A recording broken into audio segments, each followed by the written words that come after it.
They merely threw the chisel, which had been used as a club, taped and held backwards, out of the car where it was discovered.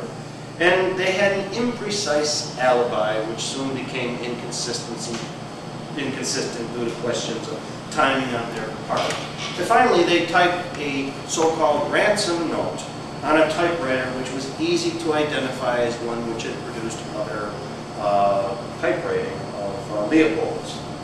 Under intense questioning, they both broke down quickly and confessed, each claiming the other had struck the fatal blows. Now, just about all this occurred before Clarence Darrow became involved. Darrow had long been a fan of the writings of Friedrich Nietzsche, and his clients had as well. Darrow was attracted to the idea that some men were by their very nature placed outside the confines of traditional morality. A favorite line of Darrow's that was Nietzsche's was, "What is done out of love takes place beyond good and evil." But this thinking had never been applied to cold and calculated murder. And when Darrow sat and met his clients who had already shown an affinity for the notoriety that their arrest had brought, he must have been somewhat chilled to hear the immature Dickie Loeb proclaim, "Mr. Darrow, your slightest wish will be our command. This thing will be the making of me. I'll spend a few years in jail and I'll come out to a new life."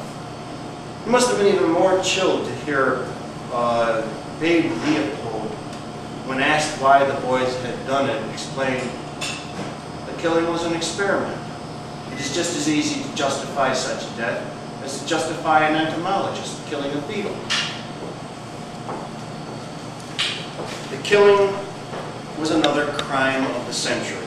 But Darrow had a surprise for the prosecution. At the time, both kidnapping and murder were punishable by death, and the case against the two was overwhelming. Darrow explained to his clients they'd have to plead guilty to save their lives. Hell, boys, it's the only way. If they went to trial and they were convicted, or they were acquitted, or there was a hung jury the first time, the state could just turn around and try them again. It would give the prosecutor 2 bites at the apple. The clients agreed, and on the day of trial, the prosecutor having prepared for trial with almost 100 witnesses ready to take the stand, Darrow had his clients change their plea from not guilty to guilty. Rather than a trial deciding guilt or innocence, the case would proceed as a sentencing hearing with mitigation of the client's conditions being put forth to affect their punishment and hopefully make it lesser. Darrow presented a psychiatric defense, contending through numerous alienists, as psychiatrists were then known, that the boys suffered from mental diseases. In closing, one of the prosecutors, the somewhat poetically named Joseph Savage, declared, "Your Honor, you have before you one of the coldest, most dastardly, vile murders ever tried in the history of any court. Mercy? It is an insult in a case of this kind to come before the bar of justice and beg for mercy. I know Your Honor will be just as merciful to these 2 defendants sitting here as they were to Bobby Franks. Hang them! Hang these heartless supermen!" Then it was Darrow's turn.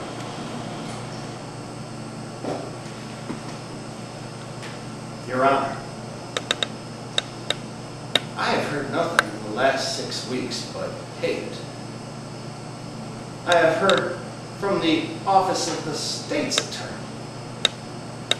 only ugly, ugly talk. I have heard precedents quoted, which would be a disgrace to a savage race. Mr. Savage, did you pick him for his name or his ability in learning?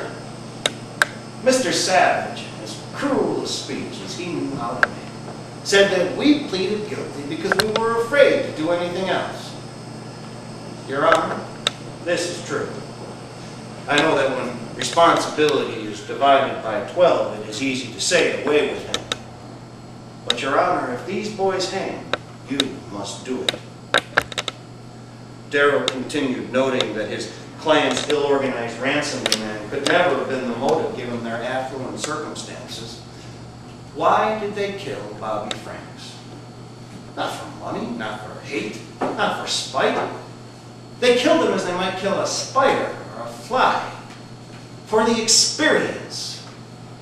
They killed them because they were made that way. Because somewhere in the infinite processes that go into the making up of the boy or the man, something slipped. And these unfortunate boys sit here, outcast, hated by the community. Give them the same mercy as they gave to Bobby Franks? Is that the law? Is that justice? Is this what a court should do? If the state in which I live is not kinder, more humane, more intelligent than the mad act of these two boys, I am sorry I have lived so long. Darrow went on, painfully reiterating the capture and the murder of the victim.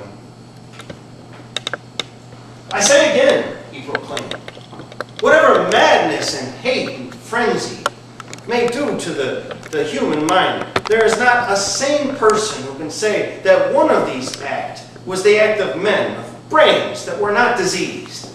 They pulled a dead boy in the back seat and wrap him in a blanket. And this funeral proceeds on its way. The slightest accident, the slightest misfortune, an arrest for speeding, anything would bring destruction. For what? For nothing. Darrow went on, painfully going over the entire crime.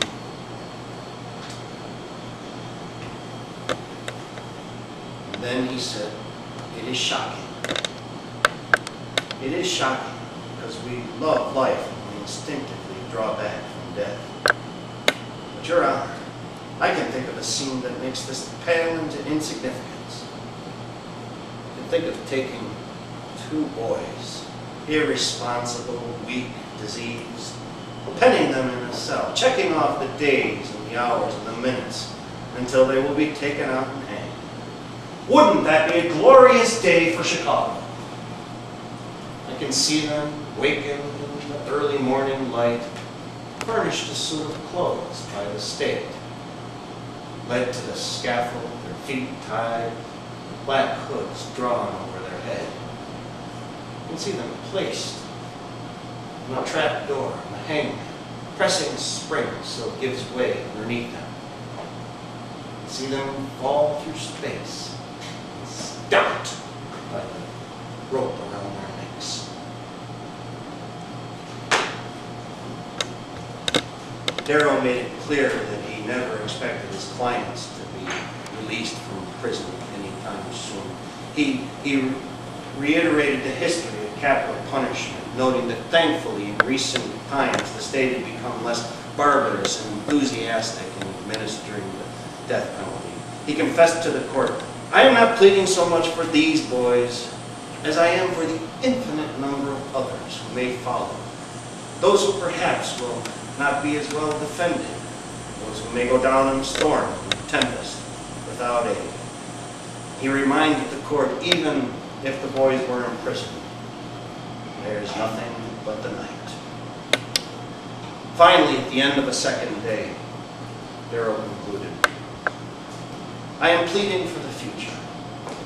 I am pleading for a time when hatred and cruelty will not control the hearts of men, but we can learn by reason and faith and judgment and understanding that mercy is the greatest attribute of man. I was reading last night the aspiration of the old Persian poet, Omar Khayyam. It struck me as the greatest that we could desire. I wish it was in my heart, as I wish it was in the heart of all. So I be written in the book of love. Do not care about that book above. Erase my name or write it as you will. So I be written in the book of love. The judge, John Cavalli, took months to announce his decision. After recounting the viciousness of the defendant's acts and specifically rejecting some of the arguments the complex psychiatric defense had advanced, matters looked grim for the defendants. But suddenly the judge announced he would spare the defendants' lives, interestingly basing his decision on the one factor that the defendants had going for them all along, the one argument that any attorney, regardless of experience level, would have advanced the relatively tender years of the defendants. But whatever the basis for the decision, Darrow had won a huge victory.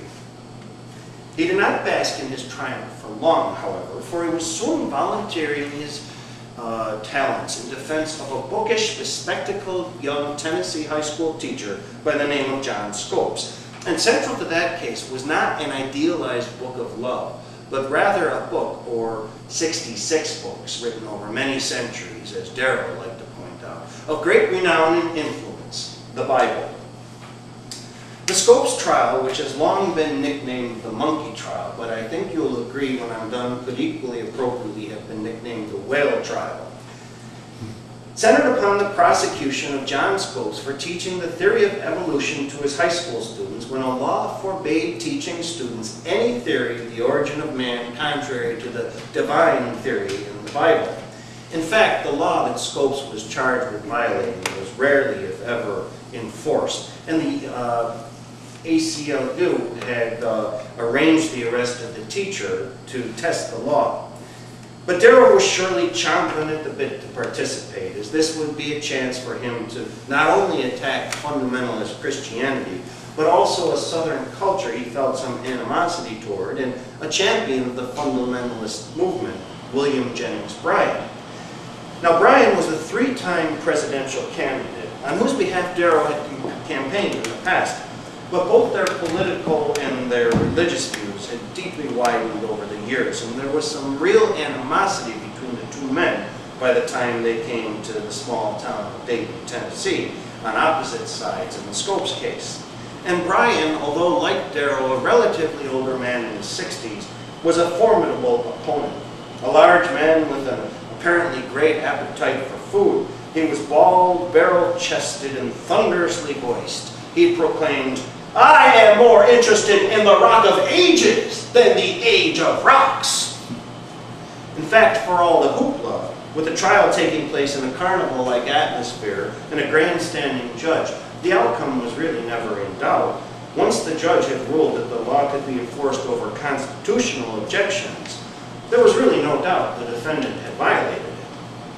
There were light moments, though, such as when Darrow examined young Howard Morgan, a 14-year-old victim of Scopes' teaching. Morgan had testified when he was questioned by the prosecutor that he'd been taught that man was like other animals, dogs, cats, monkeys, horses, cows, was a mammal. Darrow gently cross-examined him. Now, did he tell you what a mammal was, or don't you remember? No, he just said that these animals were mammals and man was a mammal. But did he tell you what distinguished mammals from other animals? I don't remember. Didn't he tell you that mammals were those beings which suckled their young? I don't remember. You don't remember? No. But he said that all these others were mammals. Well, what? Dogs and cats and horses, monkeys, cows, whales. I cannot remember all of them. But he said all of these were mammals? Yes, sir. But I don't know about the whale. He said all the others were mammals. You might never have seen a whale suckling its young. I did not. But these others were all mammals? Yes, sir. Darrow continued to examine the 14-year-old, taking him through evolutionary theory, and he concluded, now, that is about what he taught you. It has not hurt you any, has it? Morgan answered, no, sir. The trial continued. Darrow's co-counsel, Dudley Field Malone, argued thoughtfully about the need for the current generation to pass along to the next generation all the facts and data and theories that had been produced so the next generation could improve the world. He reminded the court after Bryan had stated to the contrary, whether Mr. Bryan knows it or not, he is a mammal, he is an animal, he is a man. I think he was tempted to say that somewhat heavy-set Bryan was a whale, but thought the better of it. In any event, it wasn't going well for the defense. The judge even ruled that expert testimony on scientific matters was not admissible. And this is when Bryan made his mistake. And when I say fatal mistake, you'll see this may not be a cliche. The defense proposed to call Bryan himself as an expert witness on biblical theory. The judge initially thought that this was not something he was going to allow, but Bryan insisted that he was willing to do so. The judge allowed the examination conditionally outside the presence of the jury, but not outside the presence of the spectators in the national press. Because of the excessive heat in the crowded courtroom, the trial was moved outside. The examination started out friendly enough, and strangely enough, the examination right away turned to the subject of whales. Now, Mr. Bryan, you have given considerable study to the Bible. Yes, I have tried to.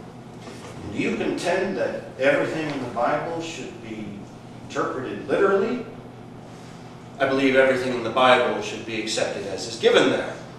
But some of the Bible is given illustratively. For instance, ye are the salt of the earth.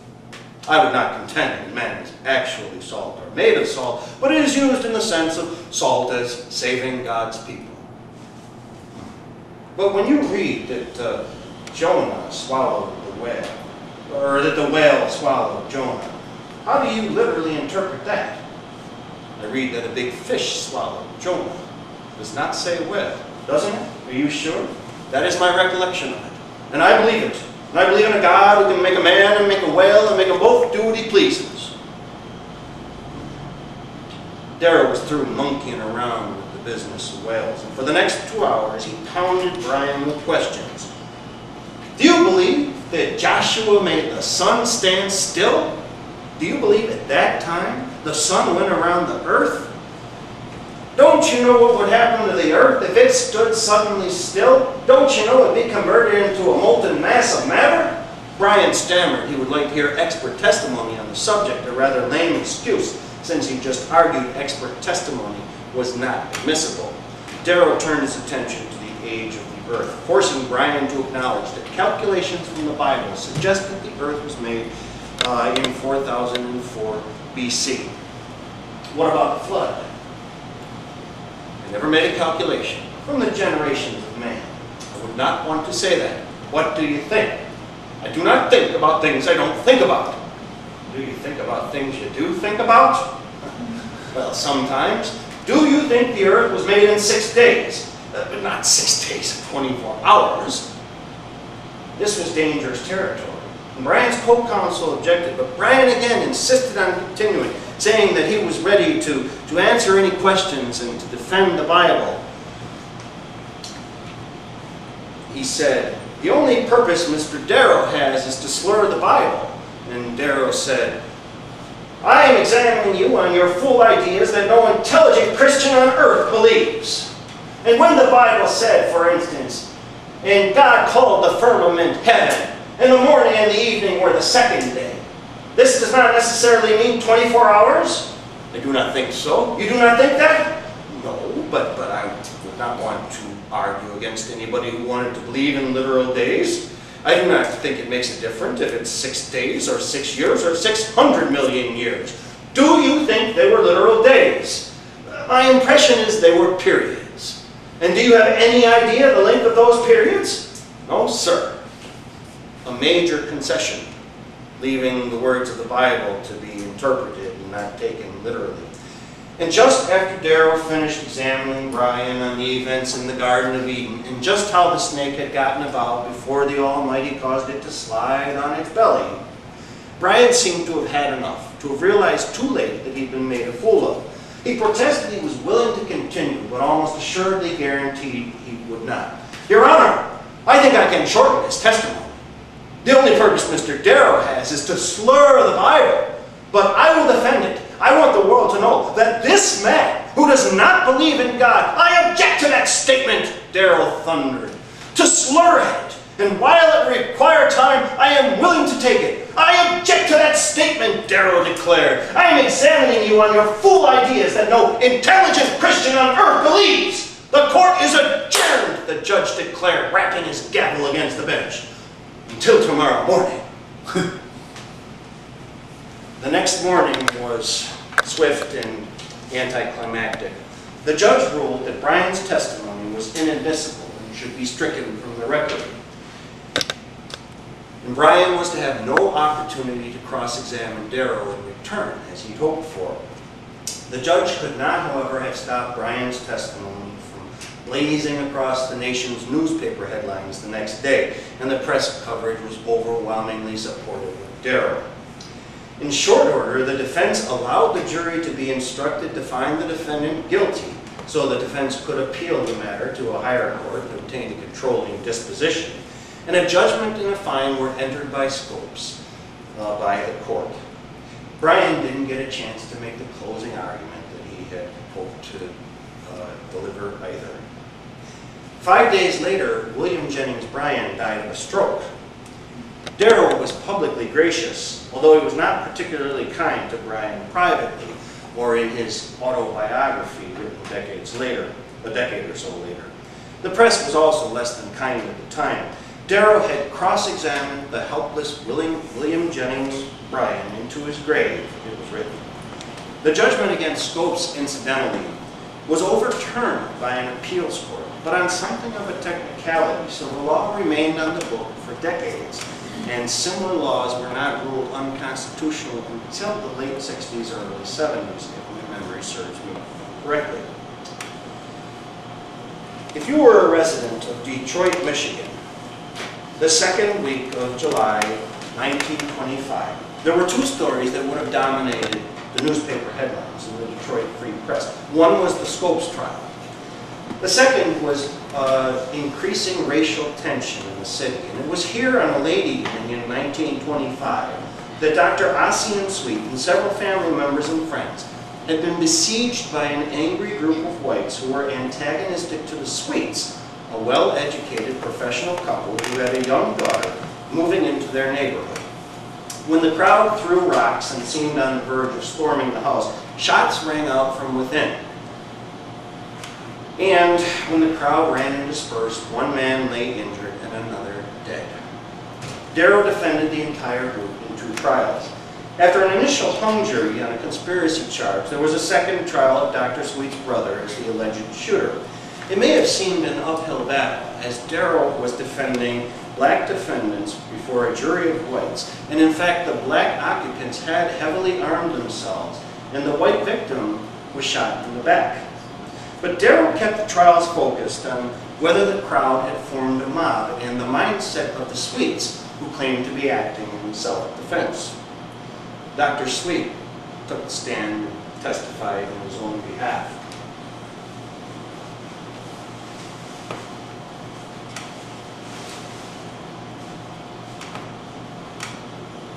When I opened that door and saw that mob,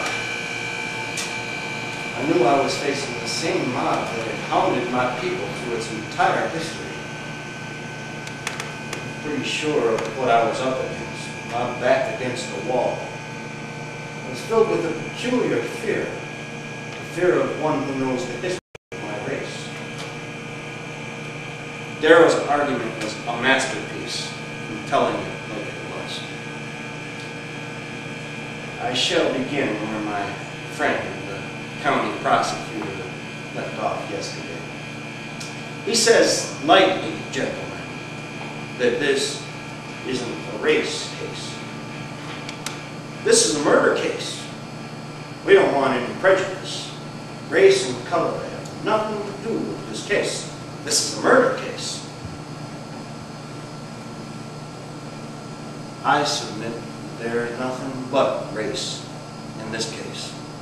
That if it was reversed, and 11 white men had shot and killed a black man while defending their home and their lives against a mob of blacks, nobody would have dreamed of having them indicted. I know what I'm talking about, and so do you. They would have been given medals instead.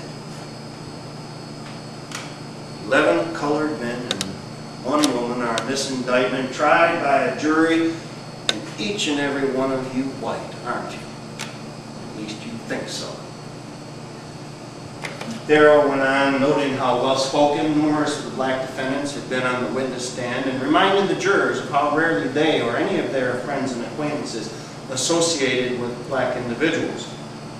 There is only one reason, and that is prejudice. It is forced into us from the time we are little until somehow or other we feel we are superior to these people who have black faces. Gentlemen, I say you are prejudiced. You will overcome it, I believe, in the trial of this case. But they tell me there is no race prejudice and it is plain nonsense.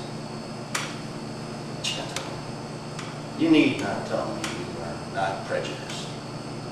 I know better. We are nothing but a bundle of prejudices anyhow.